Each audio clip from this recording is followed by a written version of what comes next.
श्रीमद् भागवत में सुखदेव जी महाराज ने बड़ा सुंदर कहा है, पूरे श्रीमद् भागवत में सुदामा जी का नाम नहीं आया। पहली चीज तो आप लोग ये जान लीजिए, श्रीमद् भागवत में सुदामा चरित्र के अंतर्गत में कहीं पर भी सुदामा नाम का उल्लेख नहीं है। अब देखिए कितना सुंदर उल्लेख है सुदामा जी महाराज का कि कृष्णस्यासि सखा कश्चित् ब्राह्मणो ब्रह्मवेत्तमः। कृष्णस्यासि सखा कश्चित् ब्राह्मणो ब्रह्मवेत्तमः विरक्त इंद्रियार्थेषु प्रशांतात्मा जितेन्द्रिय। श्रीमद् भागवत में बड़ा सुंदर कहा गया है कि कृष्णस्यासि, कृष्ण का था कोई, कौन? सखा कश्चित्, कोई सखा था। बोले कौन था वो कोई? बोले ब्राह्मण था। नाम नहीं लिया जा रहा है। भगवान के भक्तों का बड़ा सुंदर यहां पर दिया जा रहा है कि भगवान के भक्तों का कभी नाम नहीं लिया जाता है भगवान के संग। हमारे यहां बड़ा सुंदर प्रावधान है और उस प्रावधान के अंतर्गत में हमारे यहां पर बड़ा सुंदर कहा जाता है कि जो भगवान के भक्त होते हैं वह कभी भी अपने नाम को प्रकट नहीं करते। धर्म के अंतर्गत में, धर्म के लिए, धर्म के कार्य में, यहां तक कि कोई भी कार्य करे लेकिन वह अपना नाम प्रकट नहीं करते, क्योंकि प्रकट करते ही कार्य की जो महत्वपूर्णता होती है वह स्वतः ही समाप्त हो जाती है। तो श्रीमद् भागवत के इस चरित्र में यहां पर जरा विचार कीजिए, श्रीमद् भागवत के इस सुदामा चरित्र में भगवान का नाम जो है, सुदामा का नाम, भगवान के मित्र का नाम नहीं लिया जाता। और जरा विचार कीजिए वो मित्र कैसा है कि कृष्णस्यासीत् सखा कश्चित् ब्राह्मणो ब्रह्मवेत्तमः। ब्राह्मण है पहला सूत्र। और ब्राह्मण में भी कैसा ब्राह्मण है?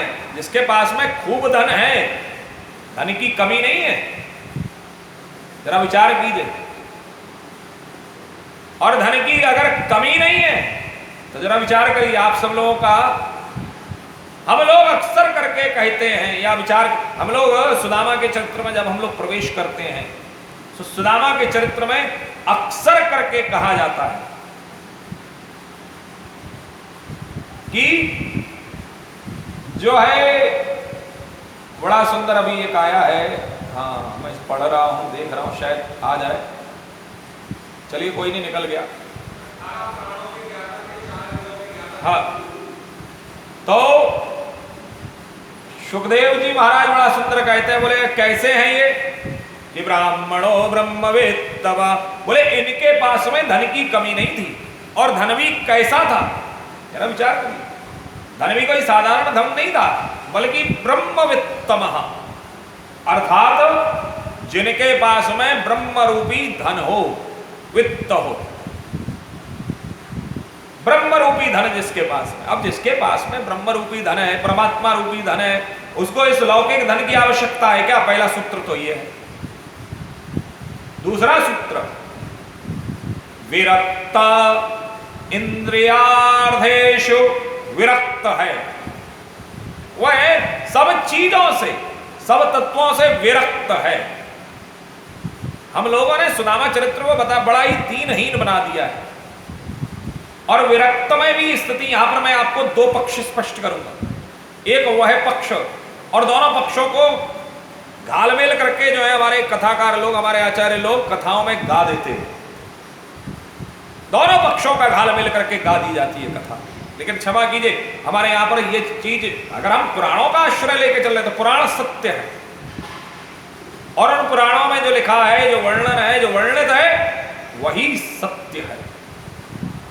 विरक्त इंद्रियार्थेषु, और विरक्त है वे इंद्रियार्थेषु, बोले जिसकी इंद्रियां शांत हैं। प्रशांता जितेन्द्रियः, जो शांत चित्त है, विषयों से विरक्त है, जितेंद्रिय है, ऐसे सुदामा जी अक्सर करके हमने सुदामा चरित्र को बड़ा ही दीनहीन चरित्र बना दिया है साहब, बड़ा दीनहीन चरित्र। सुदामा चरित्र को ब्राह्मणों के कारण से बना दिया है, या हमारे जो है व्यासपीठ पर बैठे हुए हमारे आचार्यों ने बड़ा अरे दीनहीन ब्राह्मण नहीं है वो सुदामा। सुदामा के बारे में आप देखिए, सुखदेव जी महाराज ने बड़ा स्पष्ट कह दिया कि कृष्ण स्यासी सखा कश्चित, जो कृष्ण का सखा है क्या वो दीन हो सकता है? क्या वो हीन हो सकता है जो भगवान का सखा? उत्तर दीजिए, नहीं हो सकता है। मेरा अपना व्यक्तिगत मानना है, जो भगवान का मित्र है वो कभी दीनहीन नहीं हो सकता, वो कभी बेचारा नहीं हो सकता है। उसके पास में ब्राह्मणों ब्रह्मवित्तमः, उसके पास में भी वित्त कैसा है, धन कैसा है, जरा विचार करिए। धन कोई साधारण धन नहीं है, उसके पास में भी धन जो है वो भगवत धर्म है, भगवत धर्म रूपी धन है उसके पास में। विरक्त इंद्रियार्थेषु प्रशांतात्मा जितेन्द्रियः, प्रशांत आत्मा है। अगर हम श्रीमद् भागवत को यहां पर स्पष्ट कहा गया है, बोले वह संतुष्ट है, वह असंतुष्ट नहीं है। जरा विचार कीजिए, हमारे यहां बड़ा सुंदर एक सूत्र दिया गया है, असंतुष्टा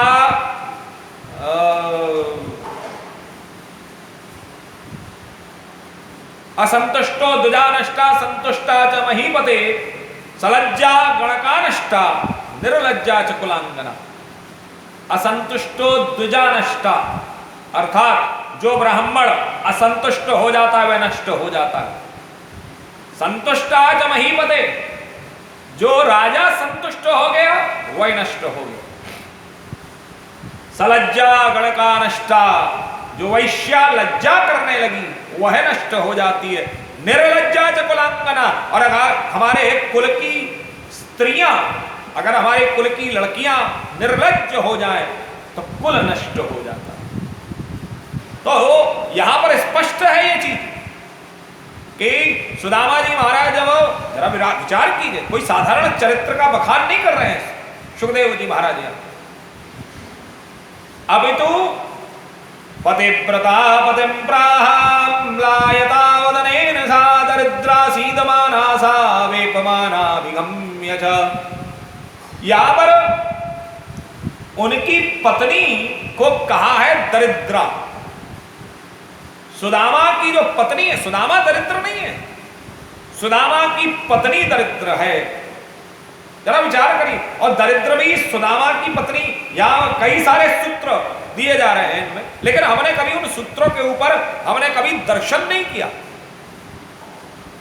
कभी हमने उन सूत्रों को जाना नहीं, कभी हमने उन सूत्रों को पहचाना नहीं।